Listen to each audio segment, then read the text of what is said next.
hay que usar la lógica, venimos del cementerio. ¿Lo fuimos a llevar vivo al cementerio? ¿Qué hicimos? Fuimos a enterrar un muerto. Entonces decir, hay una celebración de vida. Ok, tal vez tú lo dices, pues sí, la persona sí, el alma es inmortal. Ok, pero estamos con la idea de que hay una celebración de vida porque nosotros ya nos hacemos la idea que ya está en el cielo. ¿Y quién ha dicho eso? ¿Quién sabe? No, yo a mis hermanos sacerdotes yo ya los tengo pero sentenciados. Pobre de ustedes, como se les ocurra salir con la brutalidad de decir, ay, el Padrecito está en el cielo. Ni se les ocurra. Lo más seguro es que no. Lo más seguro es que no me voy al cielo. Si acaso voy a llegar barrido al purgatorio, así que díganme las misas, porque yo voy a necesitar mucha ayuda. ¿Sí me doy a entender? Entonces, ay, es que ya está. Entonces ese padre, pero es que ya está en el cielo. ¿Y tú cómo sabes? Sabemos que están en el cielo cuando la iglesia, allá en el Vaticano, despliegan la foto y aparece con una aureola y dice, es santo, está en el cielo. En ese momento podemos decir, está en el cielo. O si murió con indulgencia plenaria, ahí sí. La gente que por ignorancia, ay, es que el Padrecito si viene se va a morir, de todas maneras la gente se muere, ¿no? Entonces, ustedes no saben que cuando el Padre, hay una persona que está agonizando, va y le da la unción, y esto no tiene que ver con el tema, pero es información que cura, dice Lolita Ayala, ¿verdad? Cuando el sacerdote va a donde está la persona agonizando, le da la unción y empieza a decir la letanía y un montón de oraciones, y luego la iglesia concede en el momento de la agonía, solamente cuando está la persona en agonía, indulgencia plenaria. ¿Y qué quiere decir? Cuando uno tiene indulgencia plenaria, ¿qué pasa? ¡Pum! Va para arriba directo. Sí, derechito. De todas maneras, no está de más. De todas maneras, mándenla a decir su misa. Nunca está de más que si el viejo o la vieja ya está en el cielo, Dios no va a decir, pues ya se perdió la misa. No, esa se la aplica a otro. Aquí nada se desperdicia. ¿Sí? Entonces, nunca dejen ir a sus enfermos sin la unción, porque quiera que ese pobre se vaya directamente al cielo y ya no tenga que andar necesitando las oraciones y eso. Pero entonces, todo esto es para decir lo errado de las cosas. Ah, ya está en el cielo. ¿Quién sabe? No lo sabemos. Incluso aunque vaya y yo dé la absolución y la indulgencia plenaria, si la persona ya está inconsciente, va a depender de si ella haya querido morir en gracia. Porque si el día no estaba en yo no quiero confesar, y yo no me quiero confesar, y no, papá, le traemos al Padre, no, yo no quiero, y no quiero, y no quiero. Y aunque le lleven al Padrecito, si él nunca quiso, la condición es que tú hayas querido. Por eso siempre hay que querer, siempre hay que querer. Yo siempre digo, Señor, yo siempre voy a querer irme al cielo. Entonces, para que me aplique la absolución, ¿me voy a entender? Eso era nada más un paréntesis. Entonces, sacrificios, nada más para decirles cómo las cosas se confunden, ¿no? La misa es a la vez inseparablemente el memorial sacrificial en que se perpetúa el sacrificio de la cruz, el banquete sagrado de la comunión del cuerpo y la sangre del Señor. Banquete sagrado, sí, ¿por qué? Porque después del sacrificio, ¿qué hacemos? Lo comemos, ¿sí? Pero la celebración del sacrificio eucarístico es totalmente orientada hacia la unión íntima de los fieles con Cristo por medio de la comunión. Comulgar es recibir a Cristo mismo que se ofrece por nosotros. ¿Ok? ¿Sí quedó claro? Bueno, ahora vamos a ir ya con la cuestión litúrgica. Aquí ya dejamos la cuestión de la Eucaristía. Ya a ustedes les quedó claro que la Eucaristía fue instituida por Cristo. ¿Dónde, en qué evangelio Cristo anuncia toda la cuestión eucarística? Hay todo un discurso del pan de vida. ¿En qué evangelista? ¿Cuál evangelista? San Juan. ¿El evangelista qué? No adivinen. Acuérdense. ¿Cuál fue el evangelista? San Juan. ¿Sí? Y luego de que Cristo da el anuncio del pan de vida, ¿qué hace la gente cuando hablan de esas cosas tan raras de nuestro Señor? ¿Qué hace la gente? Se va. ¿Quiénes se quedan? Los apóstoles. ¿Cuándo a los apóstoles les cae el 20 de que ya entienden cómo era esto de comérselo, comer su cuerpo y beber su sangre? ¿Hasta qué momento? En la última cena, cuando el Señor parte el pan y dice, aquí de esta forma es, ¿no? Y después, ¿qué pasa con la comunidad cuando empiezan a perseverar en la Eucaristía? La Biblia dice que perseveraban en la oración y en la fracción del pan. Pero hubo una comunidad que después se les va el rollo y empiezan a confundir la misa con ¿qué? Con banquetes. ¿Qué comunidad es? Corintios. ¿Quién los advierte? ¿Quién los regaña fuertemente? Un aplauso para todos ustedes. Aquí sí podemos aplaudir. Un aplauso. Estamos en la mesa. Así, aprendanse ese orden, Ustedes que lo lleven bien en su corazón. Pero tampoco un día, si no están muy seguros, no se le vayan a poner al brinco a los testigos de Jehová porque acaban. Después no vayan a quedar en plan, ay, pues ¿cómo me dijo el padre que era? San Pablo, que San Pablo. Tranquilo. Bueno, ahora vamos a ir ya a la cuestión litúrgica. El Papa Benedicto, aquí en este libro, que ojalá y se lo compren para que nadie se lo cuente, para que no le digan cuento. El Papa Benedicto va a hablar de la liturgia y va a poner un ejemplo de que dice que así como en un partido de fútbol hay reglas, ¿sí o no? Absolutely, dijeran los americanos. Hay reglas. ¿Qué pasa si no se cumplen las reglas? Si todo el mundo empieza a cambiar las reglas o a no respetar las reglas. A ver, los señores que saben de fútbol, yo estoy frito, yo no sé nada de eso. Pero sí sé qué es lo que pasa si no. ¿Qué pasa? Los amonestan. Pero, a ver, ¿nada más los amonestan? Los expulsan. A ver, les pregunto, ¿se puede jugar sin reglas? No. No, ¿verdad? Porque imagínate si de repente van corriendo en la patada y le agarran el balón y lo avientan y dicen, oye, no, pues mano, ¿verdad? Eso sí, no sé. ¿Verdad? Y si luego el portero se va más adelante y no sé qué, pues no se puede jugar sin reglas. El juego de fútbol tiene sus propias reglas, ¿sí o no? Sí. ¿Y qué ayudan las reglas en un partido de fútbol? ¿A que haya qué? Orden. Listo, vámonos con lo que sigue. Eso quedó perfectamente entendido. Para que haya orden. Eso en un partido de fútbol. La liturgia también tiene sus reglas. ¿Sí? La liturgia tiene sus reglas. Y para que haya orden dentro de la celebración, nosotros tenemos que seguir las reglas. ¿Qué pasa si el padrecito es el primero que rompe las reglas? ¿Qué pasa con la comunidad?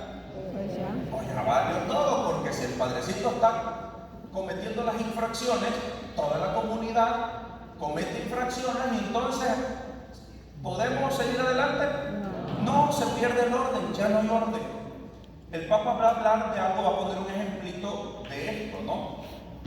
Entonces, el Papa va a decir, yo ya le di una introducción la vez pasada, Dios va a tomar al pueblo de Israel, primero va de entre todos los pueblos de la tierra, había pueblos muy poderosos, a Dios le va a gustar un pueblo, ¿sí? ¿Por qué le va a gustar a Dios este pueblo? Porque es el pueblo más jodido de toda la tierra, más amolado, más fregado, más pobre, pues, no es una mala palabra, como el más pobre, el más, ¿sí me voy a entender? Este pueblo no tenía geografía, no tenía tierra, no tenía nada tenía este pueblo. ¿Dónde estaba este pueblo? Estaban esclavizados, ¿dónde? En Egipto, ¿sí? Estaban esclavizados en Egipto. Y Dios dice, yo voy a llamar a este pueblo, y dice, tú serás mi pueblo y yo seré tu Dios. Dios va a sacar a este pueblo y lo va a llevar al desierto. Primero, ¿por qué? Porque lo ha sacado de Egipto, pero en el desierto Dios tiene que sacarle al pueblo de Israel a Egipto de su corazón. Porque este pueblo ya ha asimilado la idolatría, las malas costumbres de Egipto. Ellos practican también la idolatría. Ellos están contaminados como nosotros. Venimos a la iglesia, pero qué duro es que nos saquen la superstición a los hispanos, ¿no? venimos a la iglesia, pero todavía vamos con la bruja, con la señora, vamos con el santero, traemos la cintita roja para que no nos hagan mal de ojo, el ojito de venado, el ojo turco, el elefantito viendo a la pared. Bueno, cuánta fregaderita, ¿verdad? O sea, así estaba el pueblo de Israel, era un pueblo corrompido. Entonces Dios lo lleva al desierto porque quiere en el desierto purificarle, sacarle la idolatría del corazón, quiere sacarle a Egipto de su corazón. Y lo lleva al desierto porque quiere que en el desierto el pueblo aprenda a cómo darle culto. ¿Sí está claro? Entonces, el pueblo de Israel es llamado ¿para qué? Para darle culto a Dios. Esa es la vocación de Israel, darle culto a Dios. Pero ¿qué pasa cuando Israel, si Israel es el que está encargado de darle culto a Dios, de entre todos los pueblos de la tierra, él tiene la obligación de darle culto a Dios? ¿Qué pasa cuando Israel, en lugar de darle culto a Dios, empieza otra vez a caer en la idolatría? Dios deja de recibir culto. O por ejemplo, como lo hacen, como el Papa Benedicto lo dice, cuando Israel está en el desierto, de pronto van al Sinaí, están en el Sinaí y Moisés sube. Dios le va a dar la ley, pero se tarda mucho tiempo Moisés allá trepado en el cerro, en el monte de Dios, en el encuentro con Dios. Y de pronto el pueblo se empieza a desesperar. Oye, ¿dónde está Moisés? ¿Por qué no baja? Nosotros necesitamos un guía. Y como Moisés no baja, si estamos diciendo que el pueblo fue llevado al desierto, ¿a qué? ¿A que aprendan a qué? A dar culto. Como Moisés no baja, ellos dicen, como Moisés no baja, nosotros no nos vamos a arreglar. Y ellos entonces, ¿qué van a hacer este pueblo cuando no está Moisés? Un becerro de oro. ¿Qué quiere decir? Dios nos lleva para enseñarle cómo darle culto. Pero este pueblo dice, no, nosotros somos los que vamos a decir cómo es que le tenemos que dar culto a Dios. No. Y entonces que ellos dicen, bueno, vamos a hacer un becerro. Ellos le quieren poner rostro a Dios. Fíjense, quieren hacer las cosas por su propia cuenta, como el ser humano, como nuestros primeros padres, que en el jardín del Edén, ellos quieren determinar qué es lo bueno y qué es lo malo. No Dios. Dios le dice, no coman de ese árbol no. Pero la serpiente dice, si ustedes lo comen, ustedes sabrán el bien y el mal. Entonces ellos quieren determinar el bien y el mal. Esto es también lo que pasa acá. Ellos dicen, Dios no va a decir cómo darle culto. No, nosotros mero. Si se repite o no en nuestros días eso. Cuando el padrecito dice, ¿qué me dice la rúbrica? No, pero yo como soy el padre, como aquí mi chicharrón me entrega, vamos a hacerle así. Entonces ya la cosa está mal. Y se vuelve a repetir la historia. Bueno, pero me estoy adelantando. Entonces, en el desierto, ¿sí? Moisés negocia con el faraón para que le libere y puedan dar culto. La forma del culto no es políticamente negociable porque contiene su formulación dentro de sí, es decir, únicamente puede plantearla la propia revelación de Dios. El faraón le dice, sí, pero que salgan nada más los hombres, y empieza a haber como una negociación. La liturgia no se puede negociar, ¿sí? No puede negociarse, el culto a Dios no se negocia porque lo ha revelado el Dios mismo. Dios es el que está diciendo cómo se le tiene que dar culto. Y va a llegar un momento donde Dios mismo va a establecer todo lo necesario para el culto. Yo se lo dije una vez en una homilía, hasta los calzones del cura, ¿sí? Hasta los calzones eran de lino fino. Ustedes no pregunten ahorita nada de eso, no, ahorita las cosas han cambiado, pero en aquel tiempo Dios dijo cómo tenía que ser todo, las vestiduras, lo que se llevaba en la cabeza, los ornamentos, todo, la tienda de la cita, todo lo va a determinar Dios. Entonces, Israel no sale de Egipto para ser un pueblo como los demás, sale para dar culto a Dios. La meta del éxodo es la montaña santa, donde se le va a dar culto a Dios. De entre todos los pueblos, Dios elige a Israel para que dé culto. ¿Por qué le gusta a Dios a este pueblo? Es el más amolado, el más fregado, ¿verdad? Dios quiere este pueblo engrandecer, este es el más pequeñito. Dios siempre tiene predilección por la gente humilde, sencilla. Y de entre todos los pueblos de la tierra va a elegir a Israel.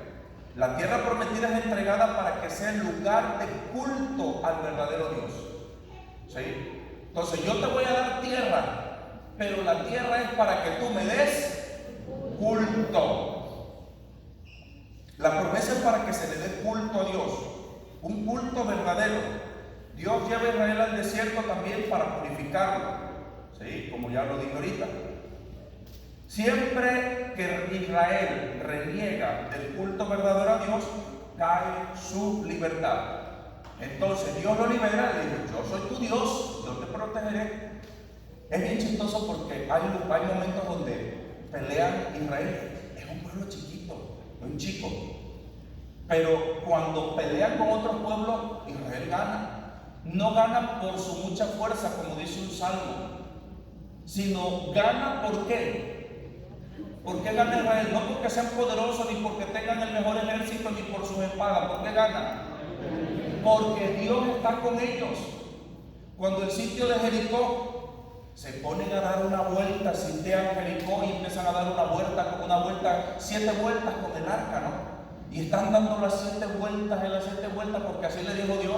Y cuando acaban de dar las 7 vueltas, empiezan a hacer los pies, ¿verdad? A hacer estruendo y a hacer ruido.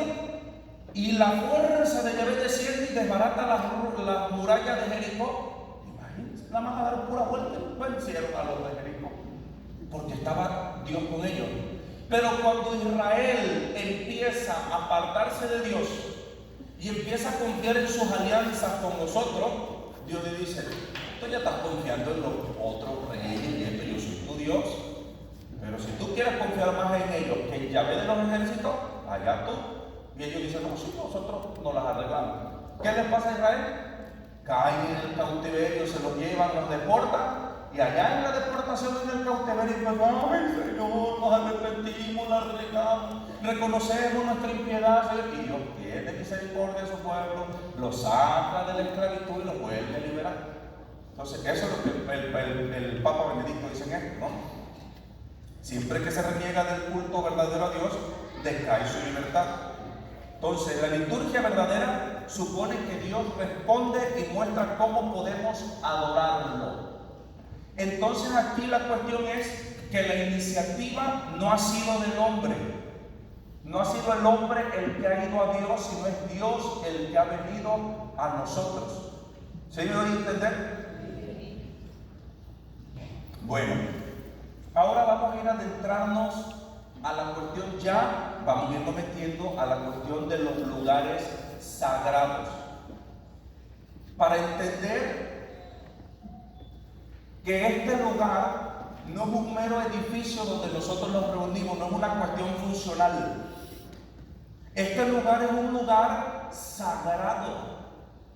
Este no es un lugar solamente que sirve para congregar gente, sino que vamos a ver desde el Antiguo Testamento que Dios ha querido que haya espacios, lugares que sean sagrados.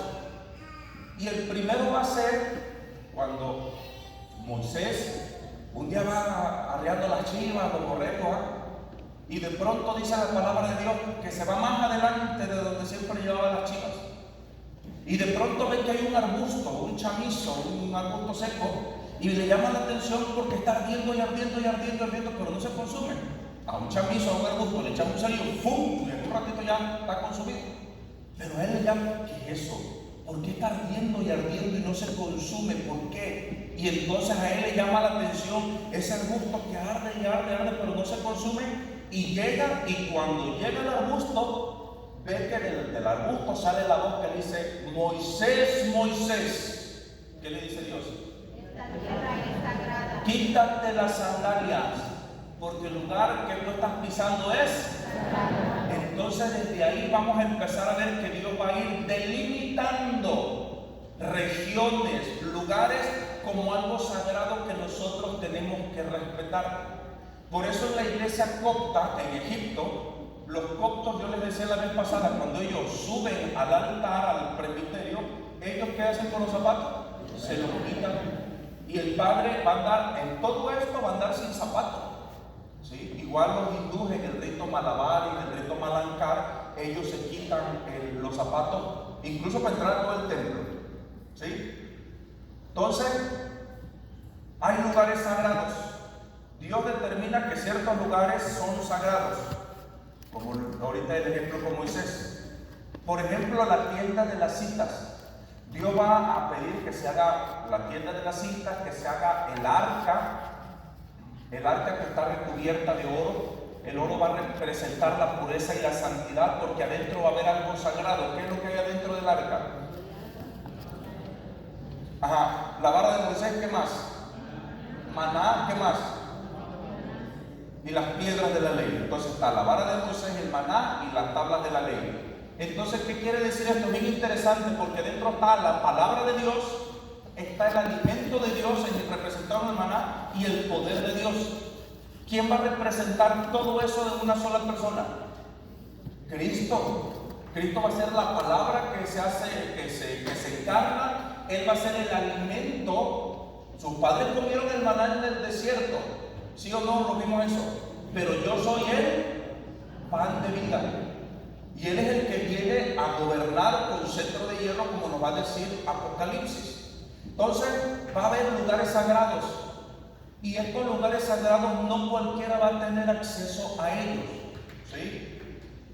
Entonces, vamos a ver, por ejemplo, en el Santo de los Santos. En el templo de Jerusalén estaba todo dividido. En un lugar entraban los hombres, en otro lugar quedaban las mujeres, pero cuando entraban los hombres estaba dividido para los que eran de la gentilidad y para los que eran verdaderamente judíos, algo así. Por eso yo no me acuerdo bien ahorita el dato. Pero al Santo de los Santos, ¿quién entraba? ¿Quién entraba? Solamente el sumo sacerdote. Una vez al año estaba la cortina cubierta y era un lugar sagrado. ¿Ok?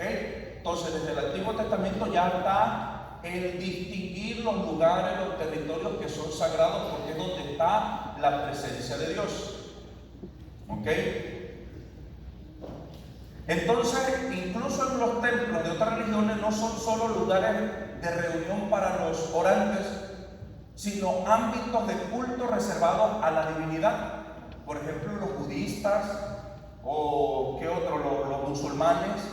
Sus edificios no solamente son lugares donde se van a reunir ellos, no, en ese edificio ellos se reúnen ¿para qué? Con un objetivo, dar culto a la divinidad, incluso en las religiones que no son la judía o la cristiana. ¿Sí me doy a entender? Si ustedes, por ejemplo, ven los templos para allá por Santana, hay muchos templos budistas o Westminster, ahí no te permiten que tú entres al templo con los zapatos puestos, no, te lo tienes que quitar. A un sacerdote budista, tú no le puedes dar de mano a mano una cosa, sobre todo en la cultura de Tailandia.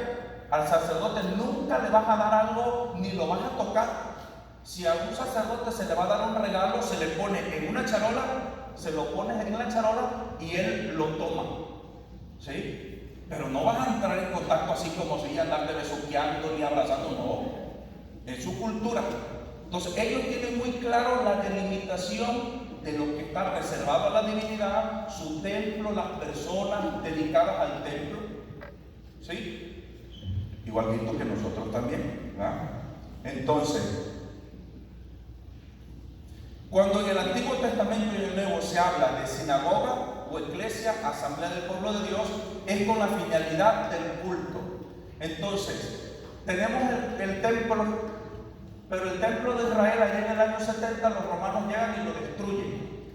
Y después de que el templo es destruido, el pueblo como ya van a matar a todos los sacerdotes, se va a destruir el templo, van a acabar con las vaquitas rojas del sacrificio. Pues entonces, según ya no tenemos ni templo ni sacerdote, ¿lo que hacemos? Entonces va a seguir Israel dando culto, pero en la sinagoga. ¿Ok? En la sinagoga.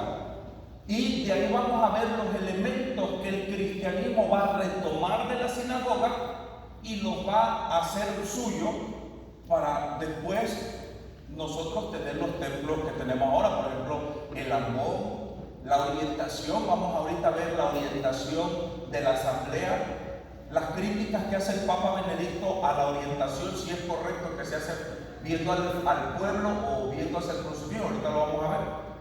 Entonces, el templo cristiano nace en continuidad con la sinagoga. Ok, esto lo está explicando el Papa aquí. Obviamente yo estoy dando solamente unos puntos. Ustedes están invitados a comprarse libros. Yo no lo vendo, no es para hacer dinero. Ustedes, ahí dieron los códigos, ustedes háganlo, ¿no?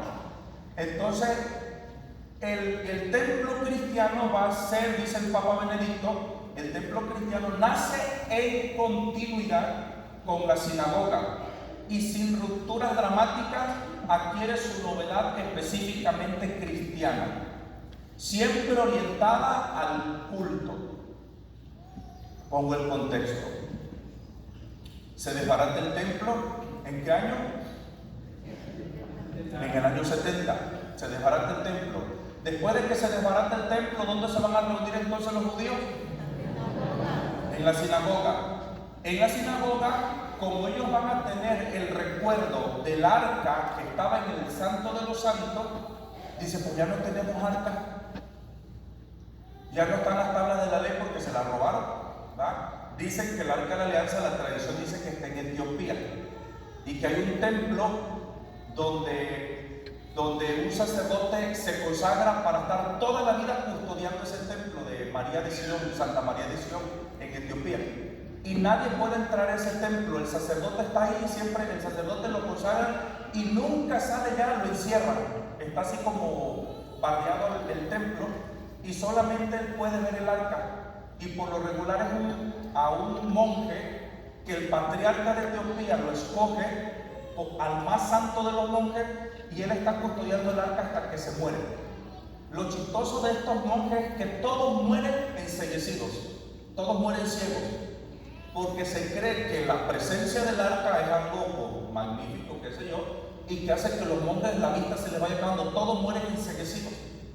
¿Sí? Bueno, entonces, esta es otra historia, dijo la mamá Goya. El arca se la roban, dicen que va a acabar Etiopía. El templo lo destruyen. Ahora vamos a estar en las sinagogas. ¿Qué hacen en la sinagoga? Van a poner en la parte, para empezar, la sinagoga siempre va a estar orientada hacia donde está Jerusalén. Incluso tanto musulmanes como los judíos, ellos siempre van a tener una orientación hacia donde van a orar. El judío va a decir, aquí vamos a hacer nuestra sinagoga, aquí en Orange County. ¿A dónde está el templo? Y van a poner la brújula. El templo dice que acá al norte, un ejemplo, no sé, ni del norte ni del sur. El norte es para acá y para allá está el templo. La sinagoga va a estar construida hacia acá. Y entonces, en el ábside, esto se llama ábside, esa parte que está así, va a estar como una especie de tabernáculo, un sagrario grandote, adornado bellísimamente, donde se va a guardar la Sagrada Escritura, la Torah, los rollos, como un tabernáculo como de mi estatura más grande. Uy, qué grande, ¿no? Pero bueno. Entonces, ahí se va a guardar la Torah y después se va a poner un velo, ¿ok? Tanto el rabino como toda la comunidad siempre van a orar viendo hacia donde está las Sagradas Escrituras, que están viendo hacia el templo de Jerusalén. Esa es la orientación. Los musulmanes, ellos también cuando van a orar, aquí yo tuve compañeros musulmanes cuando estuve en la escuela, ellos tienen una aplicación para sus oraciones y cuando de repente empezaban, rápido agarraban, ponían su tapete en el suelo y ponían la brújula a ver hasta dónde está la Meca. Y entonces, está para allá. Y entonces allá empezaban a hacer sus oraciones, ¿verdad? Y así hincados, postrados en el suelo. La orientación, ¿sí? La orientación.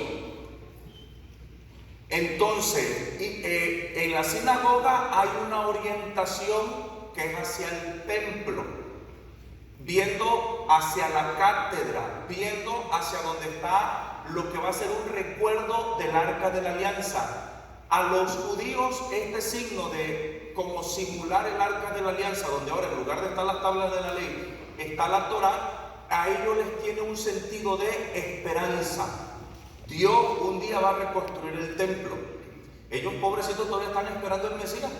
Nosotros también lo estamos esperando, pero ya por segunda vez. Ya la primera ya vino, y la segunda viene a darnos chicharrón a los que no estemos bien, a llevarse a los corderitos, ¿sí? Pero ellos apenas están esperando el Mesías.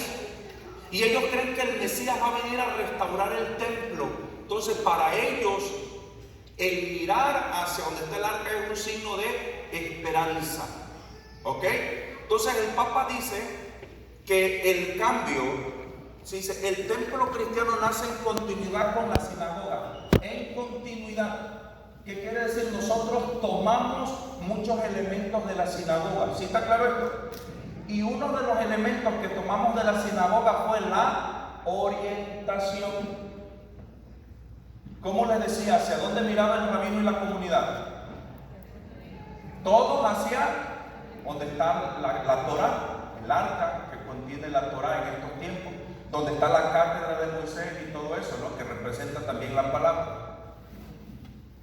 La sinagoga está caracterizada por dos puntos importantes. La cátedra de Moisés, donde se hace presente la palabra de Dios. El rabino y toda la comunidad se dirigen hacia el arca de la alianza o hacia la urna de la Torá que representa el arca perdida. La sinagoga conservará la urna de la Torá como una especie de presencia de Dios. Entonces para ellos, ahí donde está la cortina, donde está la Torá, para ellos es un lugar de la presencia de Dios, porque ahí se contiene la palabra de Dios escrita. ¿Ok? Yo ya los estoy viendo que todos están como cabeceando y durmiendo, pero es parte del show, ni modo de tomar un poquito de aburrido. Entonces la orientación hacia el arca está también orientada hacia el templo santo de Jerusalén. Toda la comunidad ora hacia el mismo lugar. Entonces el lugar vacío del santo de los santos era ya un signo de esperanza. Después, con la destrucción del templo, se afianzará este sentido de esperanza y de espera. ¿Ok? Ahora vámonos ya corriendo. ¿Qué horas son? Díganme la hora. 8:30. No, estamos perfectos con el tiempo. Faltan 3 horas hasta que sea la 1.